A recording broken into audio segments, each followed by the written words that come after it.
जय श्री राम जी।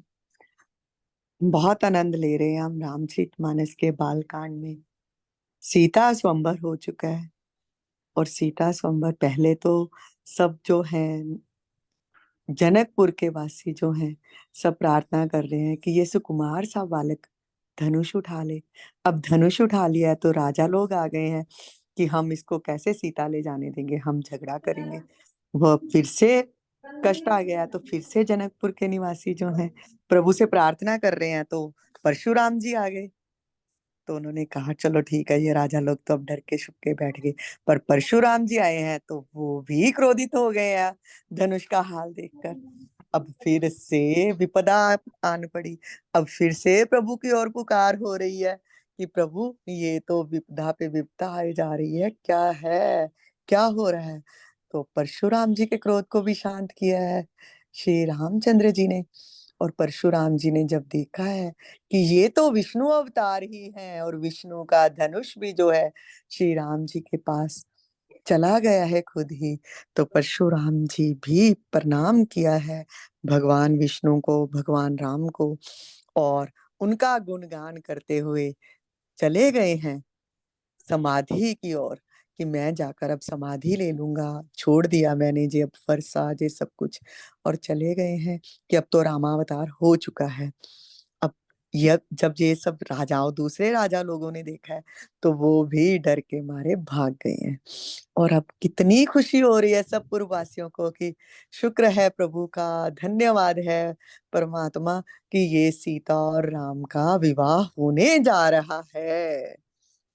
और देवता भी हैं, फूल बरसा रहे हैं, फूल बरस रहे हैं देवताओं की ओर से भी। चलते हैं आगे, क्या हो रहा है। देवन दीन दुदुम्बी प्रभु पर बरसै फूल, हर्षे पुर नर नारी सब, मिटी मोह मय सूल। सियावर राम राम जय जय राम, मेरे प्रभु राम जय जय राम। अति गहे बाजने बाजे, सब ही मनोहर मंगल साजे। जूथ जूथ मिली सुमति सुनयनी, करहि गान कल कोकिल बयनी। सुख विदेह कर बरनी न जाई, जन्म दरिद्र मनहु निधि पाई। विगत त्रास भई सिय सुखारी, जनु विदु उदय चकोर कुमारी। जनक कीन्ह कौशिक ही प्रणामा, प्रभु प्रसाद धन भंजेउ रामा। मोहि कृत कृत्य दीन दऊ भाई, अब जो उचित सुख है गोसाई। कह मुनि सुनु नर नाथ प्रबीना, रहा बिबाहु चाप आधीना। टूटत ही धनु भयउ बिबाहु, सुर नर नाग विदित सब काहू। तदपि जाई तुम करहु अब, जथा वंश व्यवहारु।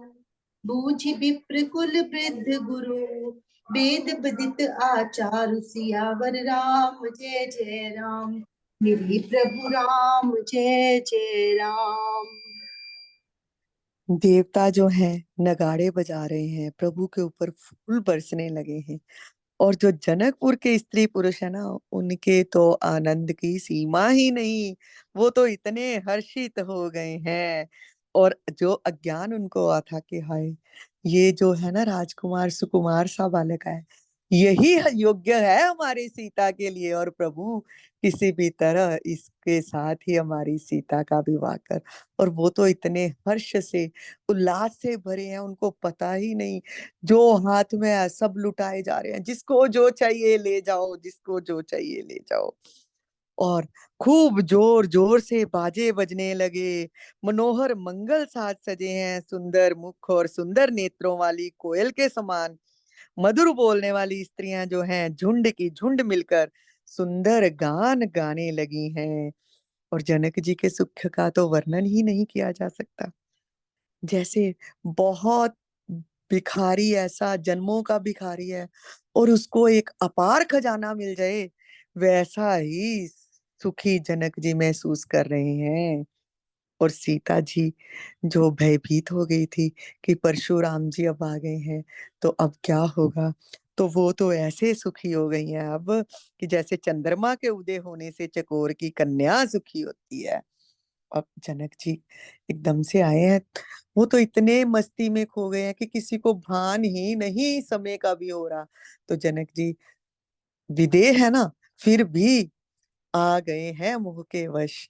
और फिर थोड़ा सा अपमान हुआ है तो एकदम से आए हैं विश्वामित्र जी के पास, और आकर विश्वामित्र जी को प्रणाम कहा है। तो उनको कहते हैं, आपकी ही कृपा से श्री रामचंद्र जी ने ये धनुष तोड़ा है, और दोनों भाइयों ने मुझे कृतार्थ कर दिया स्वामी। अब जो उचित हो सो कहिए। देखो कैसी मर्यादा का पालन कर रहे हैं जनक जी भी। विश्वामित्र जी ने कहा था, राम उठो, जनक का संताप हरो। और श्री राम जी ने धनुष को तोड़कर पूरा ही संताप हर लिया कि धनुष रहेगा तो फिर से कहीं ना कहीं कुछ ना कुछ ऐसा ना हो, तो इसलिए इसको तोड़कर इसको अलग ही कर दो। तो सीता के साथ स्वयंवर को संपूर्ण किया। तो विश्वामित्र जी के पास आकर जनक जी ने प्रार्थना की है कि अब जो आपकी आज्ञा है वैसा ही होगा। तो विश्वामित्र जी कहते हैं, चतुर नरेश, कि चतुर मतलब नरेश तू है तो चतुर, कि अब तू सब मुझ पर ही फेंक रहा है कि तू आपने किया है तो आप ही अब आगे देखो क्या करना है, कैसे अयोध्या नरेश को भेजना है सुनेहा, और कैसे शादी होगी। स्वयंवर तो जीत लिया है प्रभु राम ने। तो इसलिए बोल रहे हैं चतुर नरेश, क्योंकि जनक जी ने अयोध्या में ये न्योता नहीं भेजा था स्वयंवर का, और ये तो विश्वामित्र जी ही लेकर आए हैं राम और लखन को धनुष यज्ञ दिखाने के बहाने से। तो मुनि कहते हैं, हे चतुर राजा, मैं समझ गया हूं तेरी बात को। तो विवाह तो धनुष के ही अधीन था। धनुष जब धनुष की प्रत्यंचा चढ़ गई, जहां धनुष टूट गया है, तो विवाह तो हो गया। और ये तो अब सबको, देवता मनुष्य नाग किन्नर सबको मालूम है कि धनुष टूट गया है, तो इसका स्वयंवर संपूर्ण हुआ, और इसका मतलब सीता और राम का विवाह तो हो गया है। पर तुम अब ऐसा करो, जैसा उचित है, जैसा राजघरानों में होता है वैसी ही मर्यादा का पालन करो, और जाओ अपने ब्राह्मणों कुल के बूढ़ों और गुरुओं से पूछकर, जैसा वेदों में वर्णित है वैसा, जैसा आचार हो वैसा ही करो। अर्थात जैसा राजघरानों में होता है ना, जाओ अब वैसा करो, वैसा ही भेजो अयोध्या दूत को। ये सब अपने गुरुओं से पूछ कर करो, ये भी नहीं खुद आज्ञा नहीं दी है कि दूत भेजो अयोध्या में किसी राम जी ने स्वयंवर जीत लिया है, नहीं। बहुत मर्यादा सिखाई गई है हमें रामायण में, बार बार हर जगह मर्यादा का पालन किया गया है। और विश्वामित्र जी कहते हैं, अपने गुरुओं से जाकर पूछो और अपने कुल के अनुरूप ही व्यवहार करो राजा। हाँ जी, चलिए आगे। दूत अवधपुर पठवहु जाई, आनहि नृप दशरथ ही बुलाई। मुदित राउ कहि भले ही कृपाला, पठे दूत बोली तेहि काला। बहुरी महाजन सकल बुलाई, आई सबिन सादर सिर नाई। हाट बाट मंदिर सुरबासा, नगरु सवारहु चारहु पासा। हर्षि चले निज निज गृह आए, पुनि परिचारक बोली पठाए। रचहु विचित्र बितान बनाई, सिर धरि बचन चले सचुपाई। पठे बोली गुनी तीन नाना, जे बितान विधि कुशल सुजाना। विधि बंदी तिन कीन आरंभा, बिरचे कनक कदली के खंबा। हरित मनन के पत्र फल, पद्म राग के फूल। रचना देखी विचित्र अति, मनु बिरंच कर भूल। सियावर राम जय जय राम, मेरे प्रभु राम जय जय राम। रेणु जी भी बैठे हुए हैं, इसके बाद अगर पढ़ना चाहें तो पढ़ सकते हैं। अब क्या किया है, विश्वामित्र जी ने आज्ञा दी है ना जनक जी को, तो जनक जी बहुत प्रसन्न हुए हैं। कहते हैं, हाँ कृपालु, आपने बहुत कृपा की है विश्वामित्र जी मुझ पर। और उसी समय दूतों को बुलाकर भेजा है अयोध्या नरेश की ओर। और फिर अपने सब जो हैं महाजन जो हैं उनको बुलाया है, और वो सब आ गए हैं। उन्होंने राजा को आदर पूर्वक सिर निवाया है। तो राजा ने सबको बोला है कि बाजार रास्ते घर देवालय सारे नगर को चारों ओर से सजाओ। सजावट तो पहले से ही बहुत हुई है क्योंकि स्वयंवर था, स्वयंवर के लिए भी सजा हुआ है राजमहल। पर अब तो और भी बढ़िया, क्योंकि अयोध्या नरेश के जो है राजकुमार, उनसे शादी हुई है। और ये तो और भी बढ़िया बात हो गई है। तो अब और भी सजावट को बढ़ा दिया जाए, ताकि अयोध्या वासी भी आकर देखें कि कैसा जनकपुर सजा धजा है। और सबको ये आज्ञा दी है, सब चल दिए हैं। फिर राजा ने सब अपने जो है नौकरों को बुलाया है, उनको भी बोला है कि विचित्र मंडप सजाओ। ये ऐसा ही आसान सा सिंपल सा जो है मंडप नहीं होना चाहिए, इतना सुंदर इतना विचित्र होना चाहिए कि देवता भी देखते ही रह जाएं उस मंडप को। ये सुना है। तो सब चल दिए हैं। उन्होंने आगे जाकर कारीगरों को बुलाया है, जो मंडप बनाने में कुशल कुशल और चतुर थे। और गणपति जी की, ब्रह्मा जी की, देवताओं की वंदना की है। और फिर कार्य आरंभ किया है। और क्या कैसा मंडप बना है? सोने के जो है, सोने के केले के खंबे बनाएंगे। केलों का मंडप बनता है ना, तो सोने के जो हैं वो पहले केले के जैसे उनकी आकृतियां दी गई हैं सोने को। और फिर उसके खंबे बनाकर मंडप बनाया गया है। और जो पत्ते फूल और फल हैं, वो आम पत्ते फूल फल नहीं लगाए गए, मणियों के पत्ते फल बनाए गए हैं, पद्म राग मणियों के फूल बनाए गए हैं। ऐसा मंडप सजा है। आंखें बंद करके इस मंडप को देखो तो कितना आनंद आ रहा है। पीली आभा लिए केले के पत्ते दिख रहे हैं जहाँ सोने के, और उसकी वो बिल्कुल ऐसे ही लग रहे हैं जैसे केले के ही पत्ते हैं, पर बने हुए सोने से हैं। और पद्म रागमणियों से फूल बनाए गए हैं। इतनी सुंदर मंडप सजा है कि ब्रह्मा जी भी देखकर मुस्कुरा रहे हैं। वाह, ये कैसी अद्भुत रचना की है। क्यों ना हो, जगत जननी सीता का विवाह हो रहा है, तो मंडप तो वैसा ही होगा। हाँ जी, पढ़ेंगे रेणु जी आप? रेणु जी चले गए, लेफ्ट हो गया उनका। बेनु हरित मणिमय सब कीने, सरल सपर्ब परई नहीं चीने। कनक कलित अहि बेली बनाई, लकी नहीं परेस परन सुहाई। ते के पची बंद बनाए, बिच बिच मुक्ता दाम सुहाई। मानिक मरकत कुलिस पिरोजा, चीरी कोरी पची रजे सरोजा। किए भृंग बहुरंग विहंगा, गूंजई कूजई पवन प्रसंगा। सुर प्रतिमा खंबन गड़काड़ी, मंगल द्रव्य लिए सब ठाड़ी। चौंके भांति अनेक पुराई, सिंदूर मणिमय सहज सुहाई। सौरभ पल्लव सुभग सुठी, किए नील मणिकोर। हेम बौर मरकत गवर, लसत पाट मय डोर। सियावर राम जय जय राम, रे मन बसियो सीताराम। बांस जो है, बांसों को नहीं लगाया गया, बांस के खंबे लगाए नहीं गए। क्या किया है? हरी हरी मणियों के सीधे और गांठों से युक्त ऐसे बांस बनाए हैं जो पहचाने नहीं जा सकते कि ये मणियों के हैं। जहाँ साधारण है हरी मणि आती है ना, हरे पन्ने जो है, उनको जोड़ जोड़ कर गुंथ गुंथ कर बांसों जैसी आकृतियां दी गई हैं। सोने की सुंदर नागवेली पान की लता बनाई है, जो पत्तों सहित ऐसी मालूम होती है कि ये पान के ही पत्ते हैं। दिखने में ऐसी सुंदर छोटी छोटी नक्काशी कारीगरी की है कि वो पान के पत्तों जैसी लगती हैं। ये पता ही नहीं चल रहा कि सोने से बनी हुई है। उसी नागबेली को रचकर पच्ची कारी करके बांधने वाली रस्सी भी बनाई गई है। रस्सियां तक जो है वो सोने की बनी हुई हैं। मोतियों की सुंदर झालरें लगाई गई हैं, जिसमें माणिक, पन्ने, हीरे, फिरोजी।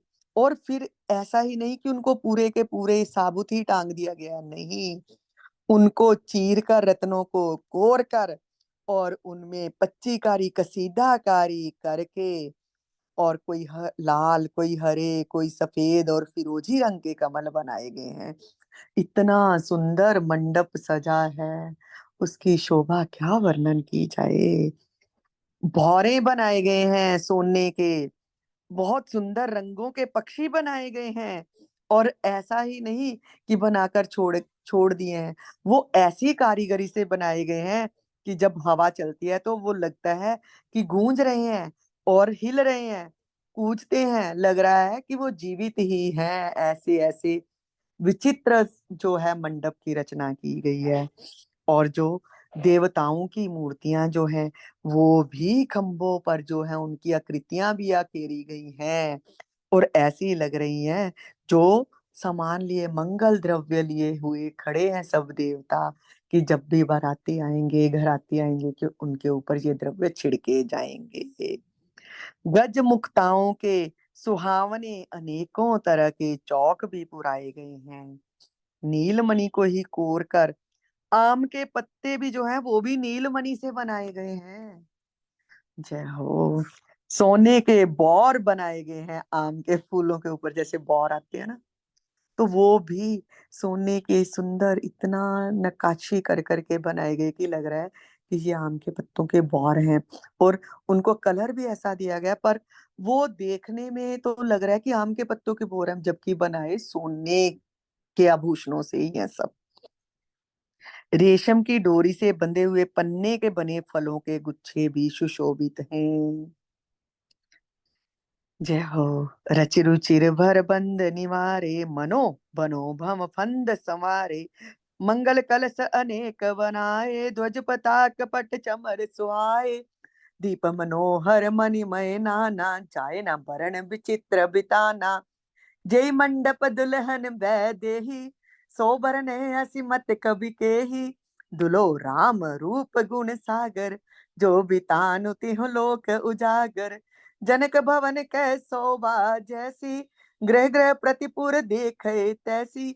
जेहि तेरहुति तेहि समहि निवारी, तेहि लघु लगहि भुवन दस चारी। जो संपदा नीच गृह सोहा, सो बिलो किशोर नायक मोहा। बसई नगर जय लक्ष्य कर, कपट नारी बर वेश। तैपुर कै शोभा कहत, सकुचहि सारद शेष सियावर। राम जय जय राम, मेरे मन बसियो सीताराम। कहते हैं तुलसीदास जी कितना सुंदर वर्णन कर रहे हैं कि सुंदर और उत्तम वंदरवान बनाए गए हैं। जो बंधनवार हैं वो वैसे लग रहे हैं जैसे कामदेव ने फंदे सजाए हुए हैं। कामदेव ऐसे हैं कि सबको मोहित किए जा रहे हैं। मंगल कलश, सुंदर ध्वजा, पताका, पर्दे, चमर बनाए गए हैं। और मणियों के ही सुंदर दीपक हैं। दीप कोई दिए नहीं जला के रखे गए तेल और बाती के, मनिया ही रख दी गई हैं कि सुबह के समय ये मैं ऐसे ही मनिया, और रात के समय ऐसे चमक रही हैं कि दीपक की लौ की भी जरूरत नहीं है। और इस विचित्र मंडप का वर्णन तुलसीदास जी कहते कैसे करूं, नहीं किया जा सकता। जिस मंडप में श्री जानकी जी की दुल्हन होंगी और श्री रामचंद्र जी दूल्हा होंगे, वह मंडप तो तीनों लोगों में प्रसिद्ध होना ही चाहिए। ऐसी ही महिमा उस मंडप की होनी चाहिए। तो ऐसी महिमा उसकी मैं कैसे वर्णन करूं, कवि बुद्धि से उसका मैं वर्णन नहीं कर सकता। और ये नहीं है कि जनक जी के महल की ही ऐसी शोभा है, कह रहे हैं। कहते जिस जगह पर जो है लक्ष्मी ने मनुष्य अवतार लिया है, सीता के रूप में आकर रह रही हैं, तो उस जगह की तो शोभा का क्या वर्णन करूं। उसकी वर्णन करने में तो सरस्वती जी और शेष जी भी सकुचा रहे हैं। तो मैं कैसे वर्णन करूं। और ये नहीं है कि जनकपुर, जनक जी का महल ही ऐसा दिख रहा है, नहीं, नगर के प्रत्येक घर की शोभा ही ऐसी है। और इस शोभा के आगे तो 14 भवन भी तुच्छ जान पड़ते हैं। और जनकपुर का जो सबसे गरीब से गरीब व्यक्ति था, उसके घर में भी इतनी संपदा है। लक्ष्मी का निवास है ना जनकपुर में, सीता जी, लक्ष्मी जी जो है अवतरित हुई हैं जनकपुर में, तो वहां पर तो फिर अलक्ष्मी रह ही नहीं सकती। तो जो सबसे कम काम करने वाला इंसान है, गरीब से गरीब जो व्यक्ति है, उसके भी घर की संपदा जो सुशोभित थी, जिसे देखकर इंद्र भी मोहित हो जाता था। हाँ जी रेणु जी, पढ़ेंगे आगे। हाँ जी, राम राम जी, राम राम जी। कौन सा नंबर है दोहा? 289। ठीक है। बसे नगर जय ही लचकरी कपट, नारी बरवेश तेहि पुर के शोभा कहत, सकुच ही सारद शेष सियावर राम। जय जय राम। मेरे प्रभु राम किया कल्याण, मेरे हनुमान किया कल्याण। जिस नगर में साक्षात लक्ष्मी जी कपट से स्त्री का सुंदर वेश बनाकर बसती हैं, उस पुर की शोभा वर्णन में करने में सरस्वती और शेष जो भी सकुचाते हैं। पहुंचे दूत रामपुर पावन, हर्षे नगर बिलोक सुहावन। भूप द्वार तिन खबर जनाई, दशरथ नृप सुनि लय बुलाई। जनक जी के दूत श्री रामचंद्र जी के पवित्र पुरी अयोध्या में पहुंचे। सुंदर नगर देखकर वे हर्षित हुए और राय द्वार पर जाकर उन्होंने खबर भेजी। राजा दशरथ ने सुनकर उन्हें बुला लिया। कर प्रणाम तिन पाती दीनी, मुदित महीप आप उठ लीनी। बार बिलोचन बांचत पाती, पुलक गात आए भर छाती। दोहे ही पढ़ी जाइए, हिंदी रहने दो, आप दोहे पढ़ दो और राम कमाई। उर कर बर चीठी, रह गए कहत न खाटी मीठी। पुनि धरि धीर पत्रिका बांची, हर्षि सभा बात सुन सांची। खेलत रहे तहाँ सुधि पाई, आए भरत सहित हित बाई। पूछत अति स्नेह सकुचाई, तात कहे ते पाती आई। कुशल प्राण प्रिय बंधु दो, अहे कहोत के ही देश। सुनि स्नेह साने वचन, बाचे बहोर नरेश। सियावर राम जय जय राम, मेरे मन बसियो सीताराम। और अब जब जो दूत भेजे हैं ना जनक जी ने, अब अयोध्या नगरी का वर्णन करने लगे हैं हम लोग। अयोध्या में आ पहुंचे हैं दूत। और अयोध्या तो वैसे ही इतनी संपदा से युक्त है कि वो देख रहे हैं बाहर से आते हुए कि वाह, ये इस नगर में हमारी जो है सीता आएगी। तो देख रहे हैं, प्रसन्न हो रहे हैं दूत भी। और जब पहुंचे हैं जाकर दशरथ के राजमहल में, और जाकर खबर पहुंची है कि जनकपुर से दूत आए हैं अयोध्या के लिए। तो अयोध्या नरेश ने उन्हें बुलाया है और दूतों ने आकर प्रणाम किया है। और जनक जी की जो है पाती, जो है चिट्ठी है, वो अयोध्या नरेश जी को पहुंचाई है। तो अयोध्या नरेश प्रसन्न हुए हैं कि, और खुद ही उठकर उस चिट्ठी को पकड़ लिया है। और चिट्ठी पढ़ते पढ़ते उनके नेत्रों में प्रेम और आनंद के आंसू भर गए हैं। शरीर पुलकित हो गया और छाती भर आई है, क्योंकि हृदय में राम और लक्ष्मण है ना। और हाथों में सुंदर चिट्ठी पड़ी है कि ये तो अयोध्या के दूतों ने कहा है, विश्वामित्र जी ने आपके लिए ये पत्र भेजा है। राजा जनक जी के जहां पर विश्वामित्र जी हैं, और जनकपुर से आपके लिए ये पत्र आया है। और पढ़कर पुलकित हो उठे हैं राजा, और हाथ में चिट्ठी को लेकर पुलकित आनंद में बस गए हैं। और हृदय में राम और लक्ष्मण है, और हाथों में सुंदर चिट्ठी है। कुछ बोल ही नहीं रहे हैं मुख से, हृदय तो इतना आनंद से भर गया, मुख से कहाँ कुछ बोल रहे हैं। और फिर भी पढ़ ली है उस पत्रिका को, और सुनाने ही जा रहे हैं। तो तभी भरत जी जो हैं अपने मित्रों और भाई शत्रुघ्न जी के साथ खेलते खेलते वहां पहुंचे हैं। और पता चला है कि कहीं से कोई दूत पत्रिका लेकर आए हैं। तो आए हैं और सकुचा भी रहे हैं भरत जी और शत्रुघ्न जी कि राज दरबार में आकर राजा से हम कैसे पूछ सकते हैं कुछ। और फिर भी सकुचाते हुए प्रेम से पूछते हैं, पिताजी ये चिट्ठी कहाँ से आई है? ये चिट्ठी कहाँ से आई है? हमें पता चला है कि हमारे भाइयों का संदेश कोई आया है। तो कहिए ना, वो सुकुशल है ना? और कहाँ पे है हमारे भैया भ्राता श्री? स्नेह से सने जब जे वचन सुने हैं, तो राजा ने फिर से उस चिट्ठी को जोर से पढ़ा है। और क्या पढ़ा है उस चिट्ठी में, पढ़ते हैं आगे। सुन पाती पुल के दो भ्राता, अधिक स्नेह समात न गाता। प्रीति पुनीत बरत के देखी, सकल सभा सुख लयो विशेषी। तब निपदूत निकट बैठारे, मधुर मनोहर बचन उचारे। भैया कहो कुशल दो बारे, तुमनी के निज नयन निहारे। श्यामल गोर दरे धनु बाता, भय किशोर कौशिक मुनि साता। पहचान्यो तुम कहो स्वभाव, प्रेम विबस पुनि पुनि कहराओ। जा दिन में मुनि गए लवाई, तब ते आज सांच सुध पाई। कहो विदेह कवन विधि जाने, सुनि प्रिय बचन दूत मुस्काने। सुनो महीपति मुकुट मणि, तुम सम धन्य न को। राम लखन जिनके तन्य, बिसव विभीषण दो। सियावर राम जय जय राम, मेरे प्रभु राम किया कल्याण। और भरत, शत्रुघ्न, राम और लखन तो जब से पैदा हुए थे इकट्ठे ही रहे थे, और पहली बार था जब राम और लखन कहीं गए हैं और भरत लाला पीछे अकेले अयोध्या में हैं। तो जब ये सुना है ना, हमारे प्रिय भ्राता का पत्र आया है, तो कितने प्रेम से पूछ रहे हैं राजा से।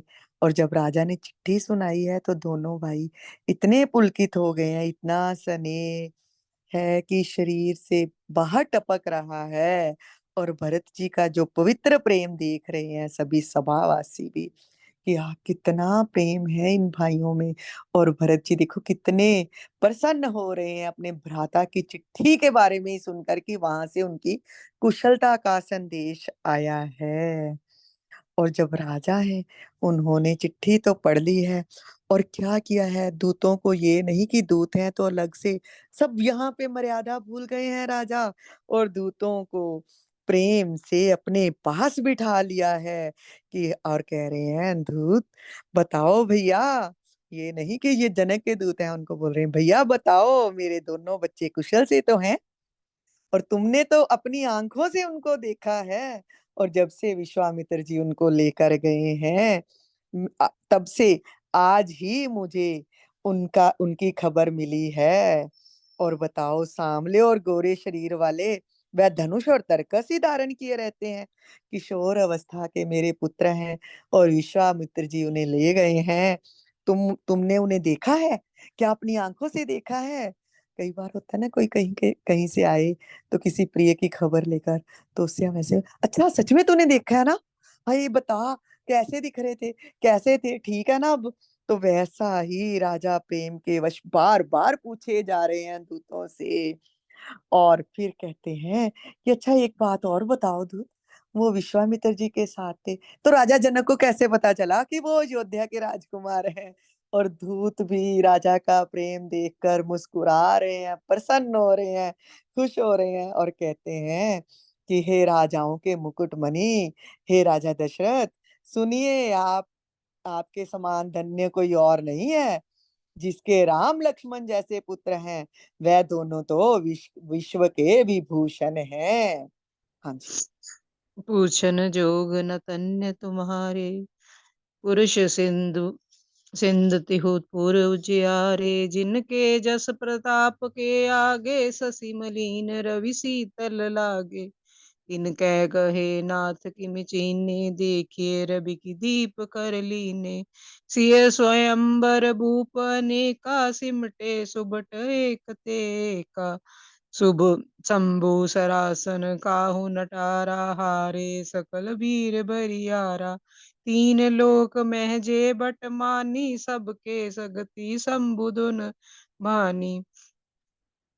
सके उठाए सरासुर मेरु, सोहिए हारी गयो करि फेरु।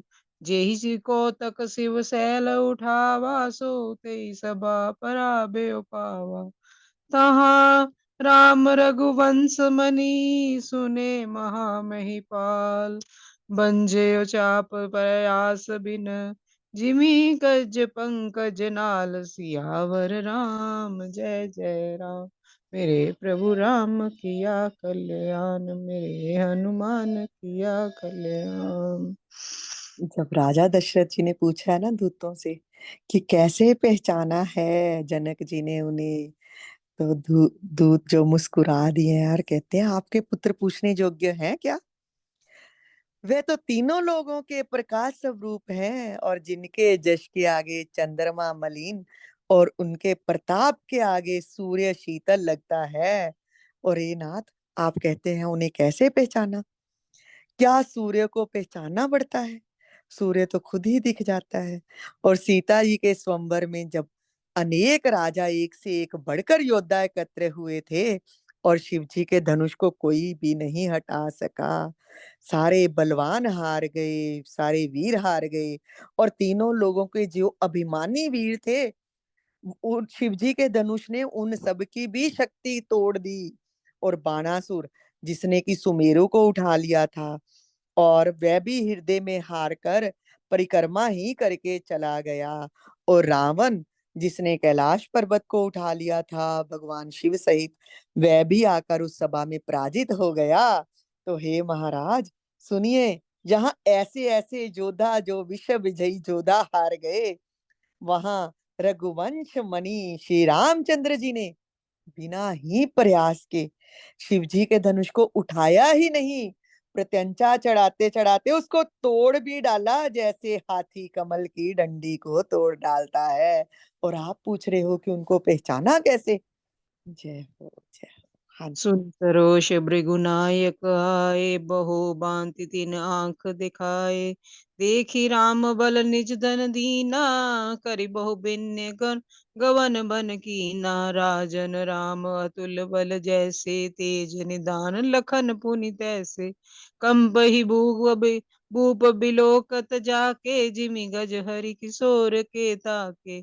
देव देख तब बालक दो, अब नाहि तर आवत को। दूत बचन रचना प्रिय लागी, प्रेम प्रताप वीर रस पागी। सभा समेत राव अनुरागे, दूतन दे निछावर लागे। करिय नीत ते मुद ही काना, धर्म विचार सबे सुख माना। तब उठि भूप विशिष्ट कहो, दीनी पत्रिका जाय। कथा सुनाई गुरही सब, सादर दूत बुलाए। सियावर राम जय जय राम, मेरे प्रभु राम किया कल्याण। मेरे हनुमान किया कल्याण। जय अब श्री दूत जो है ना, सब कुछ सुना रहे हैं राजा दशरथ को वहां की कथा। और आगे कहते हैं दूत उनको कि देखो, वो धनुष जिसे कि उठा कोई ना सका, सब प्रतापी राजा हार गए, उसे हिला भी नहीं सके शिव जी के धनुष को। और रामचंद्र जी ने बिना ही किसी जोर के उसको उठाया ही नहीं, उसको तोड़ भी दिया। और आगे सुना रहे हैं कि धनुष तोड़ने की बात तो छोड़ो, परशुराम जी जो क्रोध में भरकर आए, उनकी जो बातें हुई हैं वो भी सब सुनाई है, कैसे लखन लाल जी ने कहा और कैसे परशुराम जी के साथ उनकी बातें हुई। और फिर बाद में ये भी सुनाया है दूतों ने कि श्री रामचंद्र जी का बल देखकर परशुराम जी उन्हें अपना जो है विष्णु का धनुष देकर चले गए। और कितनी विनती करके, कितना उनका यश गान करके परशुराम जी वन को गए हैं। और हे राजन, जैसे श्री रामचंद्र जी अतुलनीय बली हैं, वैसे ही लक्ष्मण जी भी हैं, जिन्हें जिनके देखने मात्र से ही राजा लोग कांप उठे, जैसे हाथी सिंह के बच्चे के ताकने से ही कांप उठते हैं। और हे देव, आपके दोनों बालकों को देखने के बाद तो हमारी दृष्टि भी किसी और नहीं जाती, बस दिल करता है उन दोनों बालकों की छवि ही निहारते रहें। प्रेम, प्रताप और वीर रस में पगी हुई दूतों की वचन रचना भी सबको बहुत प्रिय लगी। दूतों ने इतने प्रेम से ये सब बातें जब कही है ना, तो सारी सभा को सुनकर इतना आनंद आया है कि वाह, हमारे जो सुकुमार से बालक जिन्हें हम समझते थे, गुरुदेव विश्वामित्र के साथ गए हैं, और कितने उनको दिव्य अस्त्र मिले हैं, और राम को विष्णु का धनुष भी मिल गया, और परशुराम जी भी उनकी प्रशंसा करते हुए गए हैं। तो वाह, प्रताप तो और भी बढ़ गया है, और खुश हो रहे हैं सब। और राजा सहित जो सारी सभा है प्रेम में मगन हो गई। और जब हम भी प्रेम में मगन होते हैं ना, जो पास में होता है कहते हैं, ले जा, तूने आकर हमें ये इतनी अच्छी खबर सुनाई है सुनाने वाले। तो सब जो सभा के सब लोग हैं ना, उठा उठा कर सब कुछ देने लगे हैं दूतों को। पर दूत जो हैं वो कानों को हाथ लगा कर कहते हैं, ना, हम ये कुछ भी, क्षमा करें महाराज, क्षमा करें सारी सभा, हम इन जो है उपहारों को ग्रहण नहीं कर सकते। हमारी पुत्री जो है यहाँ पर वधू बन के आ रही है, तो इसलिए ये हमारी इसको दृष्टता मत समझिएगा, पर हम आपके ये जो है उपहारों को स्वीकार नहीं कर सकते।